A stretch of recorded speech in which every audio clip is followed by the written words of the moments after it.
Hi guys, it's Kelly here and I am back with another video. I know, it's been a minute.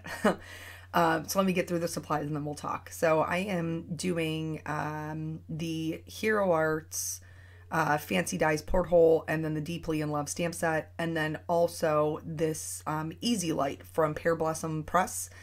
These were super simple to put together. You just pop the little battery in and then push the button and they light up. I know I don't normally do interactive cards, but I super love the way this one came out. So to start off, I wanted to do the little porthole metallic. This paper, this paper is so old, y'all. Oh my gosh. Like, it's die cuts with a view, which I have not bought in probably 5 years. And it's the shimmer stack. I don't even think that they sell it anymore, but I needed a silver and this was all I had in my craft room. So you use what you got and it worked just fine. Tonic does make a silver one though, and I think Spellbinders does as well, so I would recommend those.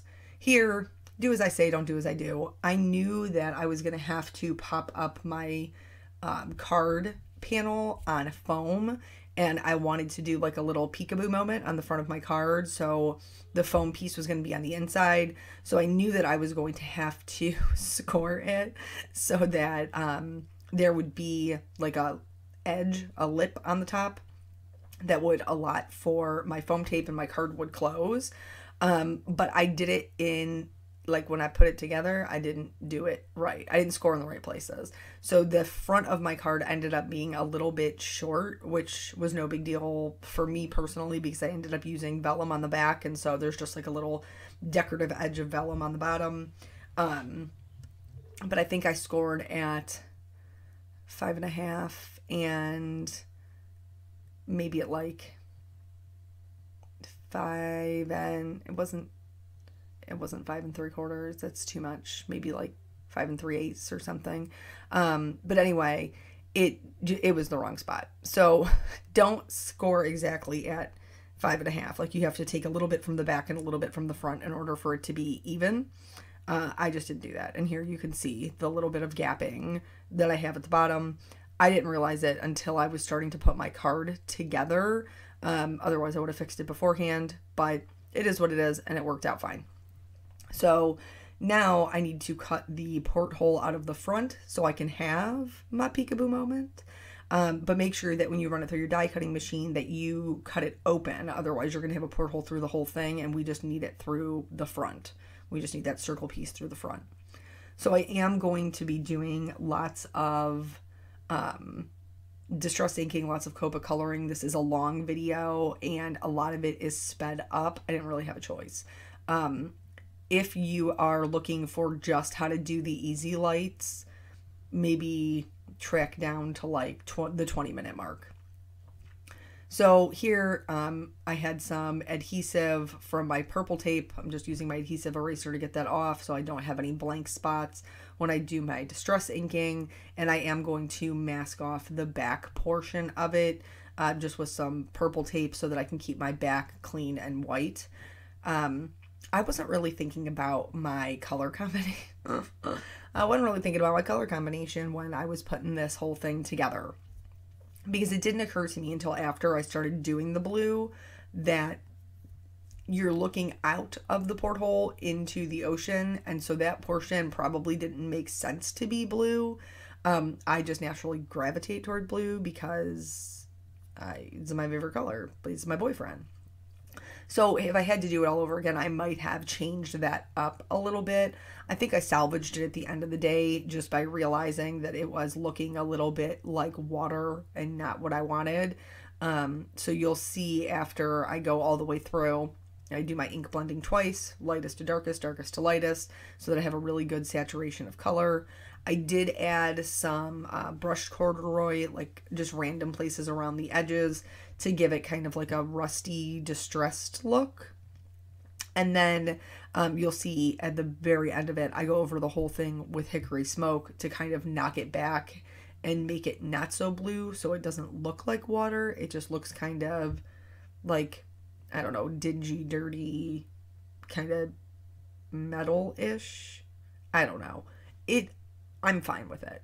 because when you open it up, it's all bright and bold and colorful. I did also add some of this brushed corduroy to, actually I think it was Vintage Photo. Like just looking at no, maybe it was brushed corduroy. It was a brown, y'all. Pick a brown that you own and put it on the thing. That's what you're doing. And then here's where I'm bringing in that hickory smoke to kind of knock everything back in its brightness. I am going to also spatter on some Perfect Pearls in gold on the front of the card. I use regular Perfect Pearls in the background of the like scene portion of it. Here I was trying to dump my water into my little cap, and I clearly got it everywhere. So I did some splatters that were just clean water, and then added that Perfect Pearls to some water and splattered that on as well. I'm all about, adding more shimmer and shine. Here's where we're going to do the vellum.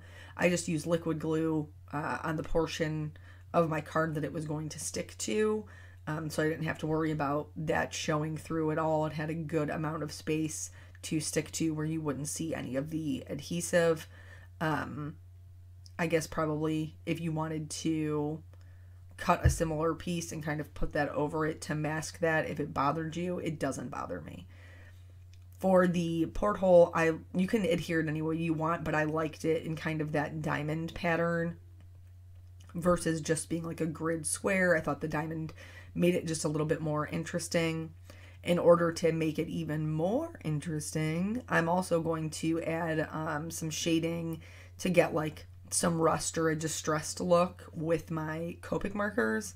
Now, because the shimmer paper has like a coating on it, my Copics are not going to sink in or absorb into the paper like they normally would.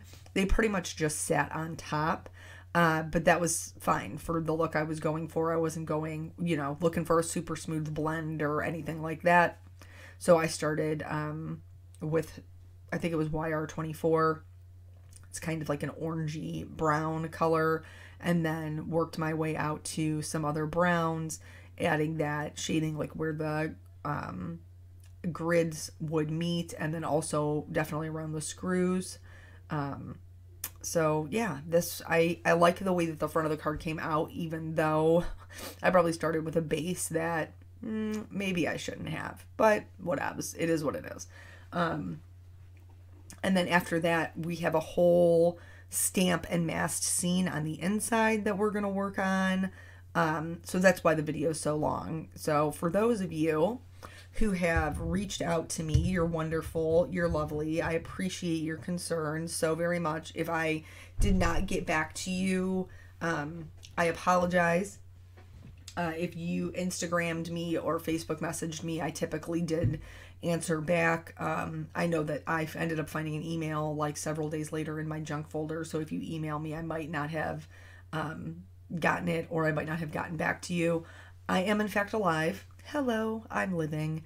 It's been about a month since I posted a video.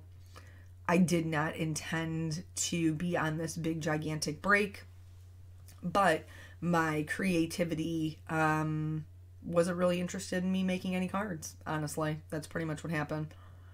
Here I'm using the Hero Arts lacquer pen, and this does dry matte.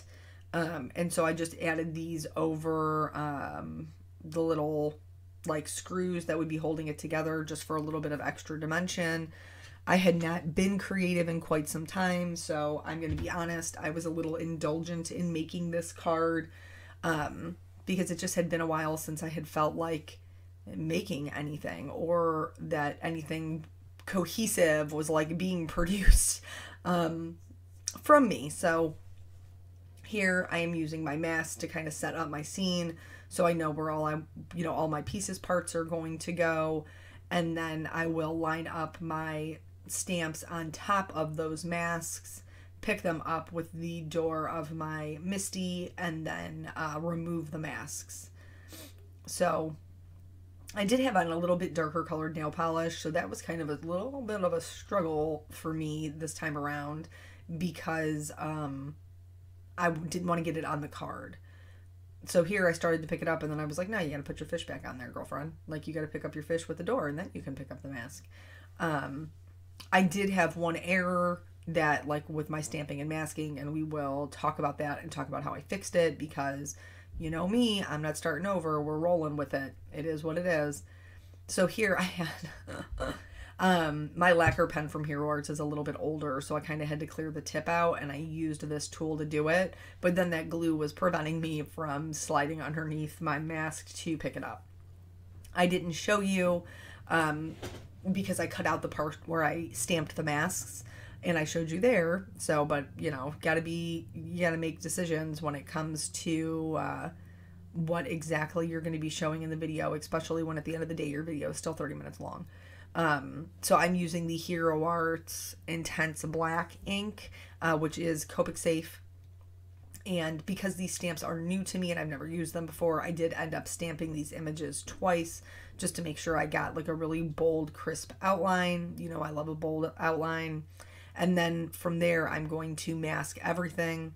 On this particular card, I did cut a mask for everything that I stamped because I knew I was going to be doing the distress inking in the background. If you're going to fill in your background with Copics or colored pencils or some other medium, you don't need masks for everything. You only need masks for the things you're going to stamp on top of. So probably one for the fish. You don't need one for the submarine and all like the pieces parts at the bottom, the seaweed and the rocks and the little cute little crab. Like you would need masks for those things. So where have I been? I've been, you know, working, been around. I think a big part of my problem, a big part of my creativity problem is that with everything going on with, you know, COVID, we're not doing anything. So like I'm going to work and I'm coming home, and when I'm at home, we're refinishing furniture. But there's nothing interesting happening in the in-between.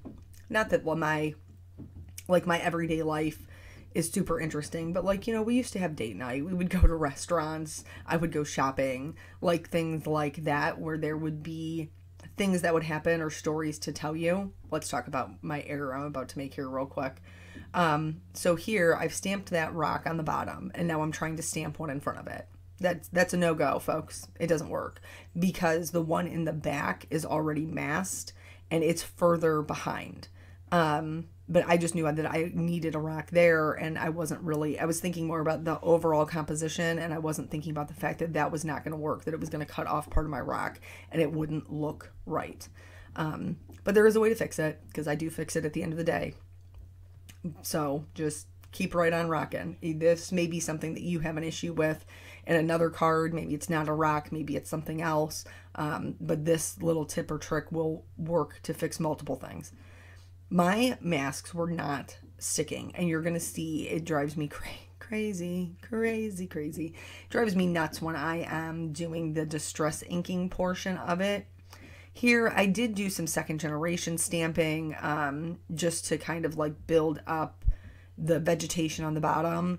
Honestly, at the end of the day, after all the distress inking, you cannot even see the second generation stamping. So if I had to do it all over again, I would have skipped it. Like really, you can't even see it.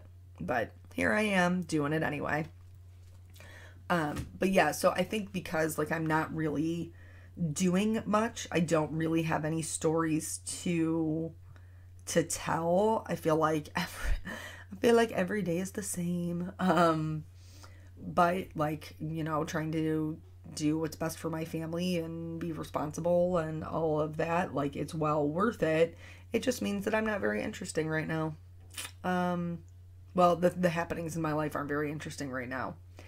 And then I have always like suffered from, I don't even know it's not really even seasonal depression. Like in the winter, I am just meh, like pretty much just meh.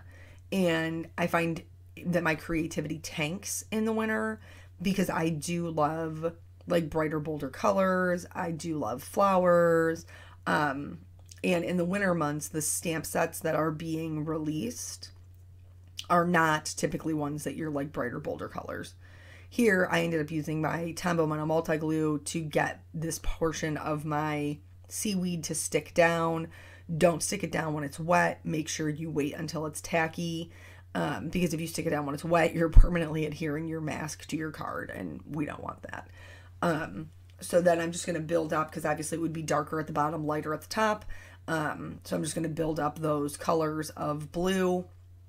I didn't go all the way out to black, even though anglerfish, which are the fish in the top right hand corner, are like found in the deepest, darkest depths of the sea, and they are hideous. Oh my word, they are so ugly. Oh my gosh, they're so ugly. But these Hero Arts ones are super cute. Like, this is the best rendition of what an anglerfish could look like, looking adorable, because in real life, like, frighten children, honestly. I'm an adult. I'm a little scared.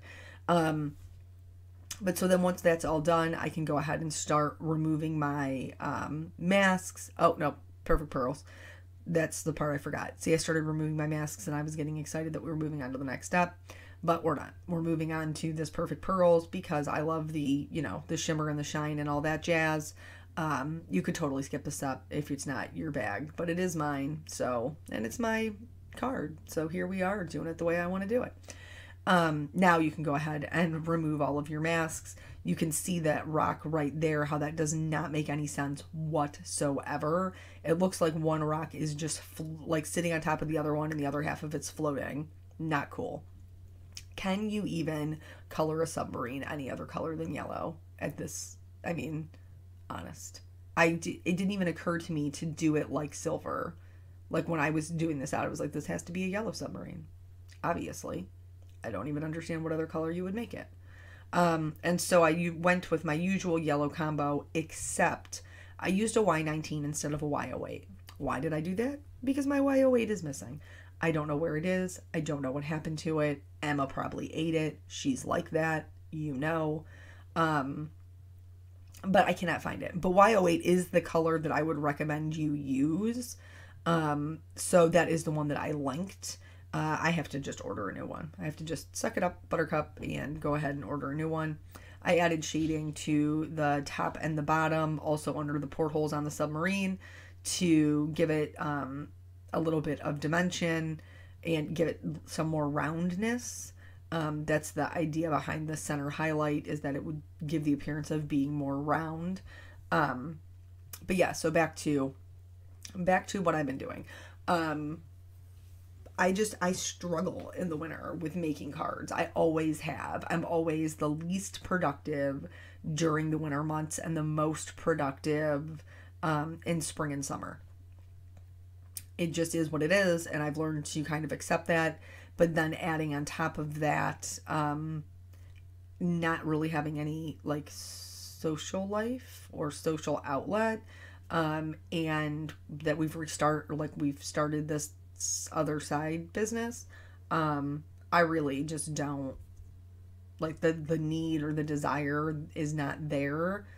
And so my schedule has shifted since I am we're starting a new year. So before my Sunday shift, like when I had to work my 3-day weekend, I would work 12 hours on Saturday, 8 hours on Sunday, and 12 hours on Monday. Yes, that sounds backwards. Yeah, it probably is, but that's what our administration's given us, so it is what it is. So on Sunday is my 8-hour day. Before, I would work until 7 a.m. on like Saturday night into Sunday morning. I would get off work at 7, and then I would have to be back there at 3. And then I would work 3 to 11, and I would be off from 11 till 7 p.m. on Monday. Well, now that the schedule has changed, I'm still on night shift. That hasn't changed. But my Sunday shift has. So now my Sunday shift is 11 p.m. to 7 a.m. So I get off of work at 7 a.m. on Sunday morning, and I don't have to go back in until 11 p.m. Sunday night. Which means like now I just have this day. So I was like, great, Sunday's going to be my card making days. Like I won't do anything else. I will sit down, I will make cards. I will be able to knock out, X amount of cards, and then I can edit the videos when I'm at work. Yes, I edit my videos when I'm at work. No shame. Not everybody has emergencies all the time. So what a wasted day, guys. Oh, I was so irritated with myself because I pretty much just sat in my craft room and tried this and it didn't work, and tried that and it didn't work, and tried this and it didn't work. And I pretty much just spent my entire day accomplishing nothing. Like, I was just sitting there looking at the pieces, parts, trying to make something happen, and it just wasn't. Here, I've colored my little seaweed green, but I am going to go back in and just add little bits of this BG45 to kind of break up the color a little bit. Just add another tone. Here is where I'm going to go in and try to start fixing this rock. First things first, I'm going to create a line that makes that first rock in the front complete. I'm also going to start adding some pretty heavy shading towards the bottom of my rocks, but especially where the rocks meet each other. Because if you add a darker shadow to that one in the background, you're going to be able to blend out that black that is, you know, is there, that's showing, and you're not going to be able to see it. So I just am doubling down on the shadowing on the rock in the back and leaving that top edge lighter on the one in the front. So it pushes that other one to the background and brings the lighter one to the foreground. Then once I add the ground in, you really can't even tell that I made the error to begin with. And that, like I said, that little trick of adding that shading and pushing it into the background and bringing forward the part you want to see will work with quite a few things in making a scene card. Here, this cute little crab, I'm just going to color him red, and then I did his shell in like some paler, almost like what I would use for my skin tones, like some paler pinks and lighter like peaches, because I felt like that would be the most accurate. But yeah, so I pretty much just wasted my whole day that day, and I didn't make anything. And so then the next time that I had an opportunity to make a card, I sat down and I did not do anything that was on my deadline list. I went through my stamps. I found stamps that I wanted to use, that inspired me, that made me want to see what I could do with them. And then I made those cards. And then once I did that, I kind of got the ball rolling. And I was able to kind of get back on track. But sometimes it's just what you got to do. So I do have those. I ended up making 2 cards. I do have videos for those as well. And then I have a third one. What's my third one? I don't even remember. I had this one. I had that one. There's a third one in there, y'all. I got another video for something. And then I have another card that I'm working on that seems to be coming together pretty okay. So, you know, sometimes it's just not there. Sometimes it just ain't happening, even for those of us who do it all the time. As far as our furniture refinishing goes, that's still plugging right along. I think on this last project, which if you don't follow us and you are interested, is our Tailor Made Home on Instagram and Facebook. This one, at some point or another, both of us were like, we're in over our heads. It was a multi-directional table, so that was challenging in and of itself. Note about the card, I'm going to show you the color combinations, but I'm not going to show you the coloring of each fish because I showed it to you once and this video is already super long. I'm going to add a bunch of white highlights. This is also another way that I'm going to bring that first rock forward. I'm going to add a highlight on that rock where the edge is, so that it kind of, again, brings it forward, pushes the other one into the background. And then I did outline everything because that's how I roll. But so yeah, so the table was a little bit crazy, but we did eventually get it done. So here I'm just checking to make sure that everything lines up how I want it to line up. Again, you can see on the bottom that little piece of vellum that is kind of hanging out, and I'm cool with that. Here, I had messed around with it for quite some time to figure out where I wanted my button to go. And I decided to put it on one of the rocks. So I'm writing push up above it in white gel pen with a little arrow. And then eventually I am going to go back in and add a dot, like a white dot. So here, apparently my house is coming down around me. I don't know if you heard that, but it is what it is. Eric's downstairs. He'll take care of it. Here, I just used clear tape to hold my button in place. And you can see that these are a little bit thicker. So in order to make sure everything's level, you do need to use 2 layers of foam tape to make sure that when you adhere it down to your card, everything is how it's supposed to be. So I taped that in place. And then really it was just as easy as separating my lights, putting them where they needed to go, and taping them in place. I did tape right over top of them. There was no issue with that affecting its illumination or being able to see the tape.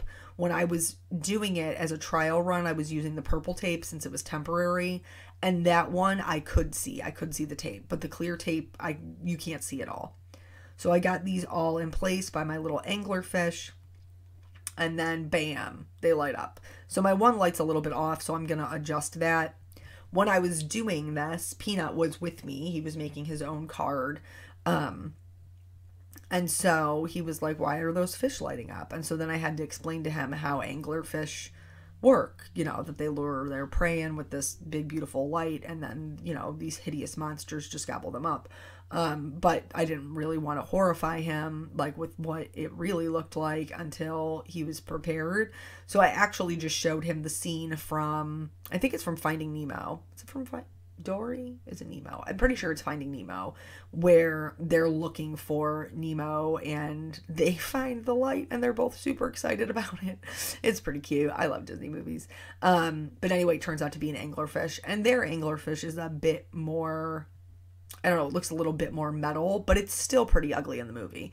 And then so after that, I showed him what they looked like in real life, and he was like, they're hideous. And I said, yes, pretty much. But also, they live at the bottom of the ocean, so nobody really has to see what they look like. Here is me just starting out with my double layers of foam tape. I'm going to cover this whole thing, again, including the lights, because I got it, it's got to stick there. So I just worked my way around the edge of the card and then eventually filled in the center, and then, just doubled them up as I went. Here, I'm going to go ahead and remove all of this and then line it up. Again, you have a lot of foam tape on here, so just make sure you're sure before you stick this bad boy down, because you're not getting it back up once you stick it. It's just not a thing that's going to happen in your life.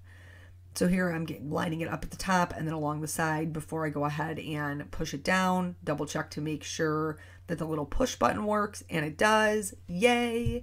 Again, I think interactive cards are so cool. They're just typically not my jam because I get super frustrated with them. This one was really easy to put together. Here's where I went ahead and put the little dot on the rock so people would know where to push. And then, of course, I added more shimmers because shimmers. So I love you guys for hanging in there with me. I'm sorry I was gone for so long. I'm hoping to be back a little bit more consistently now. And I really do appreciate, you're checking in on me. So thank you guys so much for joining me. I will catch you on the next video. Bye.